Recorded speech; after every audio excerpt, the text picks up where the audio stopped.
Oke, Assalamualaikum warahmatullahi wabarakatuh. Hari ini kita akan lanjutkan video pembahasan dari activity diagram ke kelas diagram.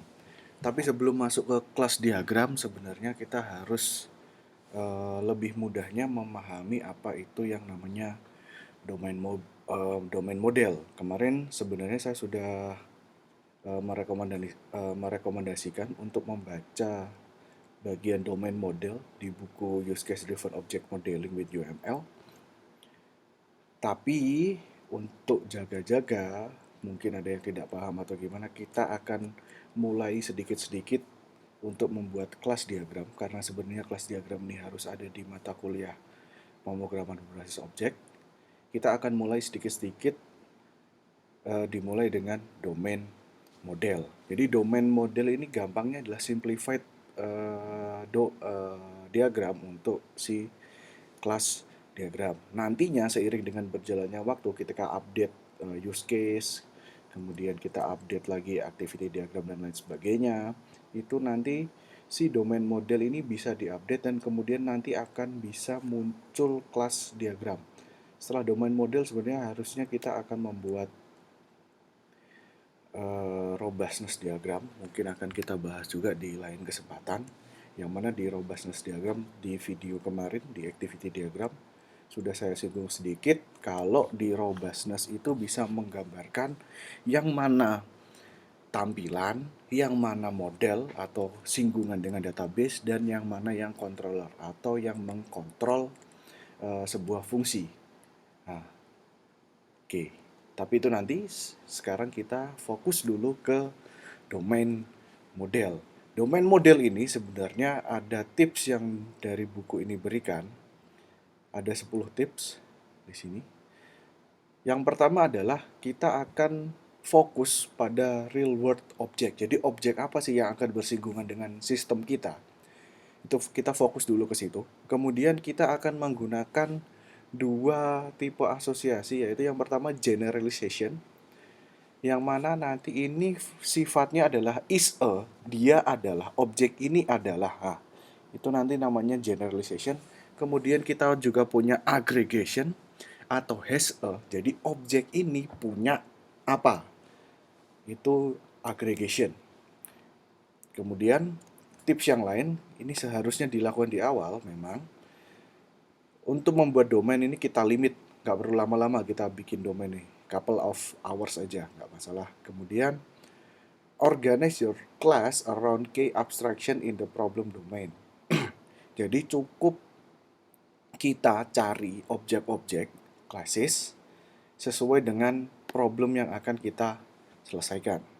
Kemudian jangan bingung, domain model itu apakah harus sama dengan data model? Jawabannya tidak. Ini nanti kita bahas sambil jalan. Kemudian apalagi confuse sama database table karena domain model atau objek yang di dalamnya tidak melulu sesuai dengan database-nya. Kemudian ini sebagai kamus kita, si domain model. Jadi mengurangi ambiguitas. Misal kita ngomong eh, customer dan customer account. Bedanya apa sih? Customer ya customer, customer account ya customer account.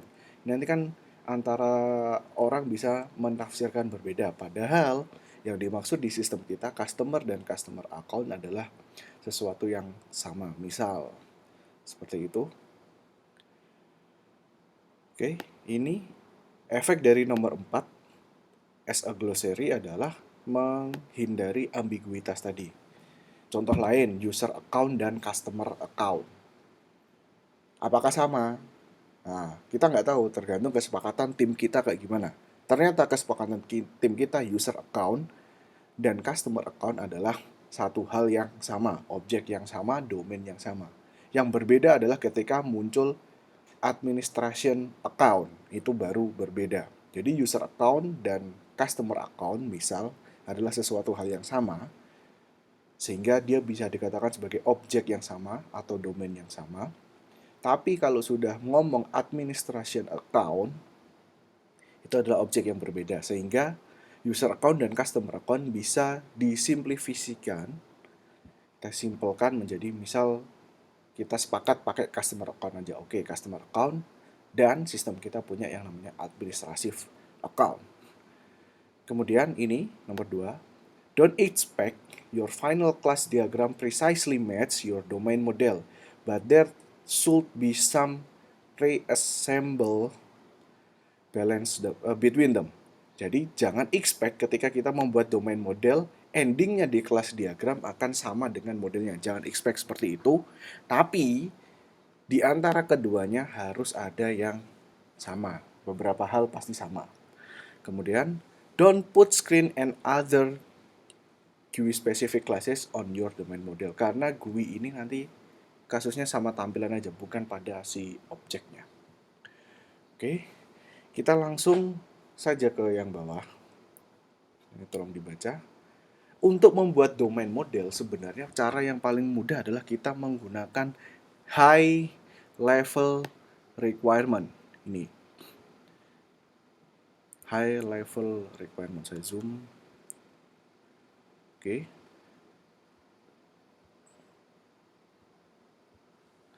Di high level requirement ini biasanya kita mendefinisikan bahwasanya sistem itu bisa apa dan nggak bisa apa. Setelah kita jabarkan, kita deskripsikan, baru nanti akan kita petakan yang mana domain kelasnya, sehingga nanti kita bisa membuat domain diagramnya. Contoh kasus di sini adalah sebuah toko buku yang berjualan secara online atau internet bookstore di buku ini.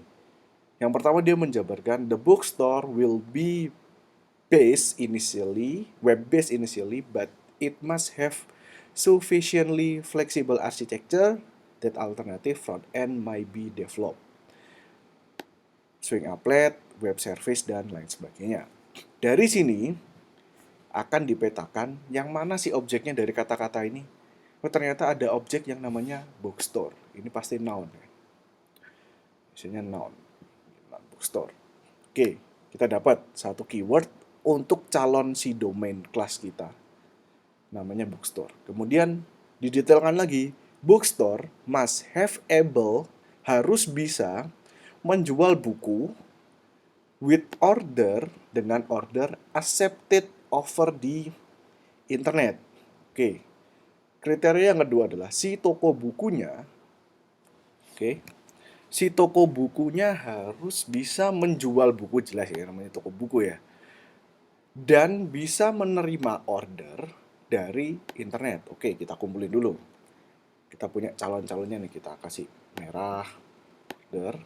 Kemudian user must be able to add book into an online shopping cart prior to checkout. Oke. Calonnya ada ini, shopping chart. Kelihatan objek books.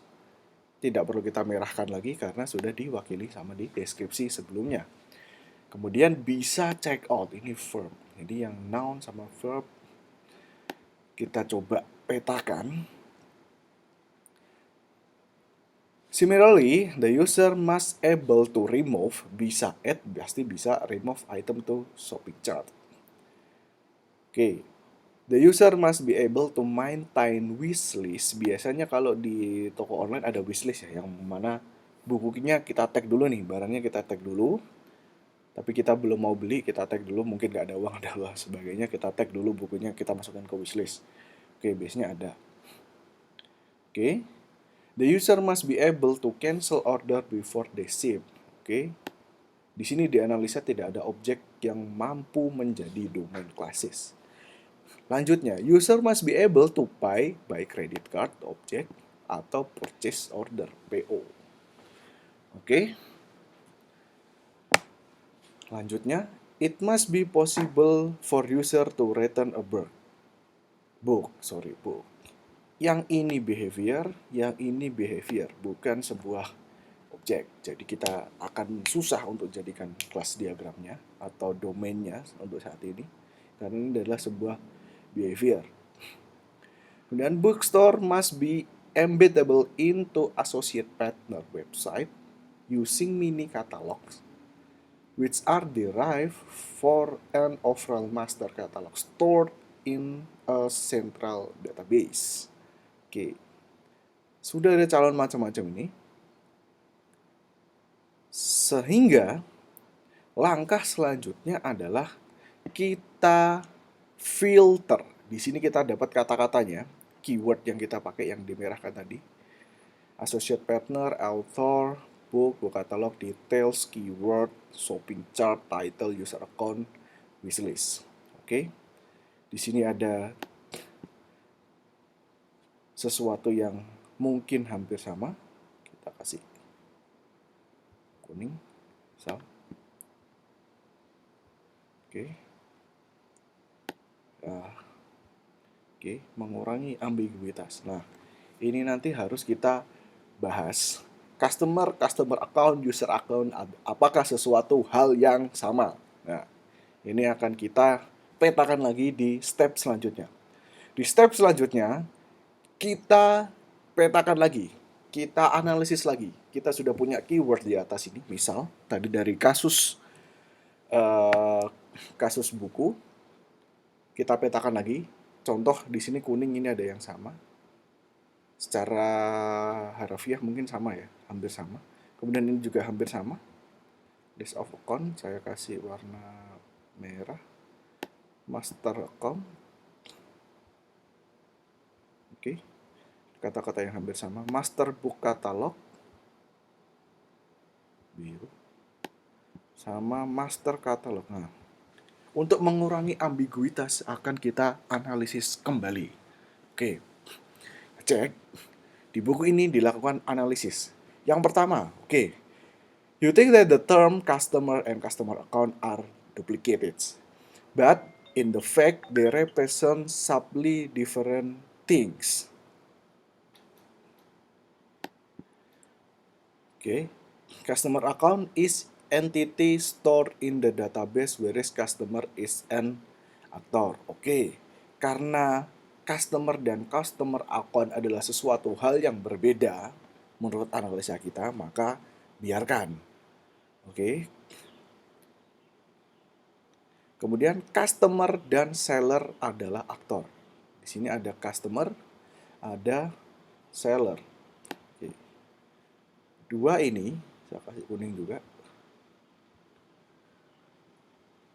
Saya clear. Di clear bisa. Strike through. Oke, saya ganti warnanya. Oke, bukan. Which? Oke, kita nggak mau cari apa itu customer. Ini Joe sama seller. Oke. Ini adalah sebuah objek, tapi kita tahu customer adalah orang yang melakukan membeli, seller adalah orang yang menjual. Jadi bisa dianalisa bahwa customer dan seller adalah sebuah aktor. Sehingga si aktor ini tidak bisa kita taruh di domain. Karena si aktor, kita tahu kemarin kita sudah belajar use case diagram, si aktor ditaruhnya di use case diagram. Lanjut, ini yang ambigu. The terms user account and customer account are duplicated. The choices which on one to keep it fairly arbitrary, so we will go with customer account. Ini tergantung kesepakatan kita. Misal ada user account dan customer account dari deskripsi yang kita tulis, tim kita tulis. Supaya nggak bingung, user account sama customer account, nah apa sih bedanya? Ternyata setelah kita rapatkan atau kita diskusikan dengan tim, user account dan customer account itu ya behaviornya sama, apa yang dia bisa lakukan juga sama. Sehingga ya udah kita pakai salah satu aja, nggak usah pakai yang user account, nggak usah pakai customer account. Oke, mengurangi ambiguitas kita pakai salah satu. Di buku ini dicontohkan dengan menggunakan customer account. Kemudian yang lain ada list of account dan master account list. Dari kata-katanya aja ini adalah sama, duplicates. Sehingga kita putuskan mau pakai yang mana. Misal kita pakai ada prefixnya master, biar kita tahu ini loh data master. Saya biasanya lebih suka kayak gitu supaya lebih gampang. Prefixnya kita pakai master, sehingga master itu kumpulan semuanya. Data utama kita pakai master account. Kemudian ada yang duplicate lagi, master book catalog. Apa enggak nih? We have account master book catalog that consistently will be keep to master account list. Oke, ini nggak ada duplicate-nya. Ini beda.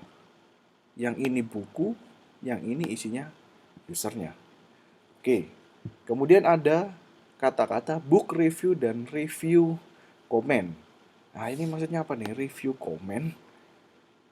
Reviewernya yang di komen atau apa ya? Ini harus kita detailkan di sini. Kebetulan contohnya book review dan review comment merujuk pada satu hal yang sama, yaitu melakukan review terhadap buku, sehingga kita pakai salah satu aja, yaitu book review dan lain sebagainya. Sehingga setelah didetailkan, kita cuma punya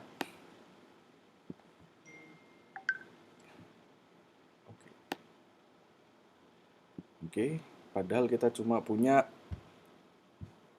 saya close dulu ya WA ini. Padahal kita tadi punya banyak, sekarang kita simplifikasikan menjadi objek-objek esensial untuk domain classes kita. Ada associate partner, author, book list, book review, catalog, checkout, credit card, customer account, oke. Customer rating, database, editorial review, dan lain sebagainya sampai wishlist. Kita pastikan tidak ada yang ambigu lagi. Selanjutnya, kita boleh buat yang namanya, ini dia, domain diagram, domain modeling di sini, domain modelnya. Di sini ada asosiasi-asosiasi yang akan kita gunakan. Oke. Di sini customer account, tanda seperti tanda panah ya, tapi ini adalah yang namanya has a atau aggregation, bentuknya seperti ini. Customer has a customer account. Jadi bacanya seperti itu, kebalikannya. Oke, kita back to basicnya dulu. Ini kita akan mulai ke ini relationship. Use generalization is a and aggregation has a. Untuk yang book review belong to book ini, book review belong to book. It's called aggregation has a. Sehingga kita membacanya dibalik, book has a book review. Jadi buku, objek buku punya book review, punya objek yang lainnya namanya book review. Jadi buku ini bisa direview. Kemudian jika kita merefer satu hal yang sama, kita merujuknya dengan menggunakan generalization. Bentuknya adalah panah seperti ini, bukan yang belah ketupat ya. Ini yang has a, ini yang is a. Purchase order, credit card, OVO, GoPay, debit card, dan lain sebagainya adalah bagian dari payment type. Berarti purchase order, credit card ini sama-sama payment type. Sehingga kita bisa menggunakan asosiasi yang namanya generalization. Jadi bacanya purchase order is payment. Kalau ini bacanya dibalik, purchase order is payment type. Kalau yang ini mulai dari yang ini dulu. Yang ditunjuk dulu dibaca, baru yang menunjuk. Book has a book review. Book punya book review. Kalau yang generalization, bacanya sesuai dengan arah panahnya, arah generalizationnya. Purchase order is a payment type, atau purchase order adalah sebuah payment type. Oke. Sehingga kita analisis yang bawah. Oke, di sini berarti customer has a customer account. Customer punya customer account. Customer has a customer rating. Customer bisa memberikan customer rating. Kemudian master account punya customer account, karena master account menyimpan data dari customer account. Master account list juga punya data order. Master account list juga menyimpan order. Oke. Di sini kita cari yang generalization, ada nggak? Masih belum ada. Associate partner, shipping, fulfillment partner, ini masih belum didetailkan.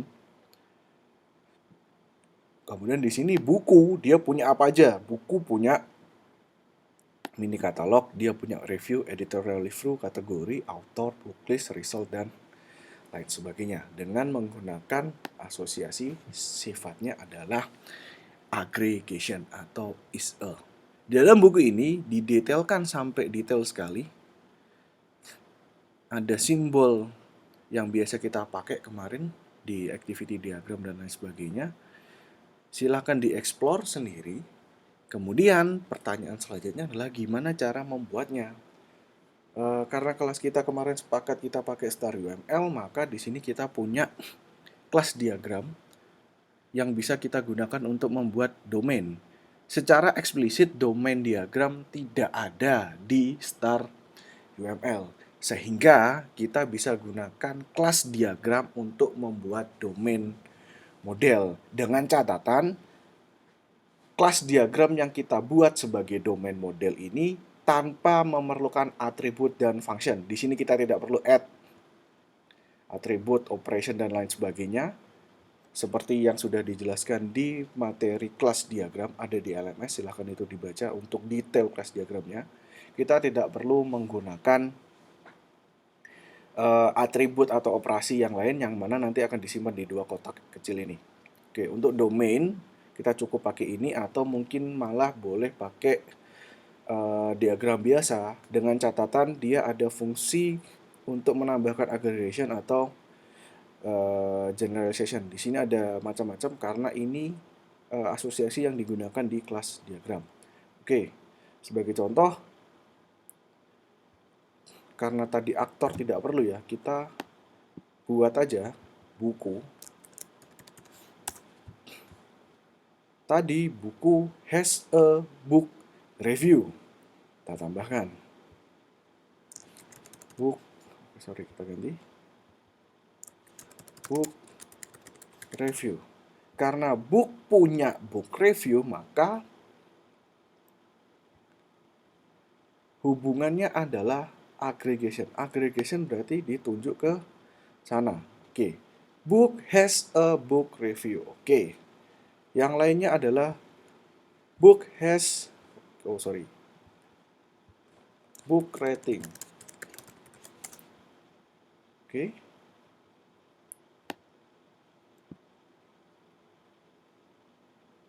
Kita pakai aggregation juga. Oke. Di sini kita sudah punya 3 domain. Book review, book rating. Book rating nanti ngapain aja, book review nanti ngapain aja, book nanti ngapain aja. Akan kita detailkan step by step seiring dengan berjalannya waktu. Setelah ini nanti mungkin kita akan sedikit bahas robustness, kemudian habis robustness diagram kita akan bahas ke sequence. Khususan robustness sepertinya kok tidak ada di sini secara eksplisit adanya sequence. Nanti saya coba carikan tools yang lain atau mungkin di StarGML ada add-ons untuk membuat robustness diagram. Sampai sini, ini adalah contoh pembuatan domain model. Untuk tugas domain model adalah silahkan dianalisa sendiri domain apa aja yang ada di studi kasus kelompok kalian. Oke. Dideskripsikan terlebih dahulu secara high requirement, seperti contoh yang ada di buku. Silahkan kalian list dulu. Silahkan dibuat seperti yang ini. Calon-calon domainnya silahkan diberi tanda yang lain. Misal kalau di sini dikasih warna merah, kalau ada yang mau pakai di highlight juga boleh. Di Microsoft Word kan bisa di highlight gitu ya, ada background tiap tulisannya boleh. Kemudian dibuat domain modelnya, sehingga domain model ini tidak per use case lagi. Ini sudah secara keseluruhan aplikasi yang kalian usulkan sesuai dengan studi kasus masing-masing. Oke. Kalau ada pertanyaan, kemarin sudah saya buatkan forum di Slack, kita bisa diskusi di sana. Untuk materi, video dan lain sebagainya, linknya akan saya update via Slack. Sebagai masa transisi tetap saya akan komunikasikan ke ketua kelas, tapi kalau mau cari, misal lupa chatnya hilang atau dan lain sebagainya, silahkan dicek di Slack. Oke, silahkan dicek di Slack. di channel materi. Di channel materi ini tolong jangan digunakan untuk yang lain. Jadi saya akan upload semua materi di channel materi. Untuk diskusi kita pakai channel diskusi. Untuk channel tugas mungkin saya akan taruh di channel tugas. Dan misal kalian pengen ngobrol teman lain, diskusi lucu-lucuan dan lain sebagainya, silahkan pakai forum di random. Diskusi secara general silahkan gunakan channel general. Kenapa ada channelnya? Karena di Slack ini untuk yang basic hanya maksimal bisa menampung 10.000 message, sehingga 10.000 message kalau sudah kelewat 10.001, 10.000 yang sebelumnya akan hilang. Jadi kita tidak bisa track materi yang kita punya. Misal kalau di sini banyak ketumpukan chat yang tidak penting. Seperti itu. Jika ada pertanyaan, boleh ke Slack, komentar video, atau langsung personal via WhatsApp, chat, dan lain sebagainya. Materi tentang domain model sampai di sini. Silahkan tugasnya dikerjakan. Wassalamualaikum warahmatullahi wabarakatuh.